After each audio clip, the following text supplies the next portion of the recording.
তারা এত সুযোগ পাওয়ার পরেও কোনো না কোনো কারণে হয়তো তারা টিম থেকে চলে গেছে, হয়তো এখন তারা ব্যাক করতে এসেছে।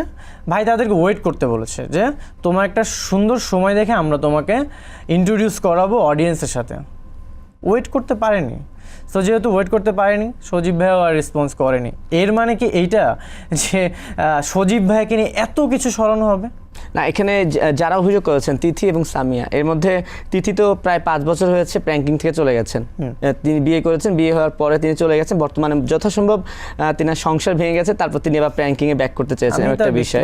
আচ্ছা, আরেকটা হচ্ছে সামিয়ার কথা বলছি। সামিয়া দাবি করেছেন আমাদের কাছে যে প্র্যাঙ্কিং এর শুরু ওনার হাত ধরে হয়েছে, ওনার বাসাতেই শুটিং হয়েছে, তারপর যথাসম্ভব উনি বিয়ে করেছেন, চলে গেছে, এখন উনি আবার ব্যাক করতে চেয়েছেন, ওনাকে আর নেওয়া হচ্ছে না। এবং আর্থিক সজীব বলছেন যে তিনি দাবি করেছেন যে তিনি মিরাজেরই নায়িকা হতে চান।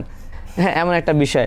যখনই তিনি বলেছেন যে তোমার তো বয়স হয়ে গেছে বা মিরাজের সঙ্গে তোমাকে এখন অ্যাডজাস্ট হচ্ছে না, তুমি কিছুদিন অপেক্ষা করো, আমি তোমাকে সুযোগ দিচ্ছি, তারপর থেকেই নাকি এই ঘটনাগুলোর সূত্রপাত হয়েছে। আপনিও কি এগুলোর সঙ্গে একমত?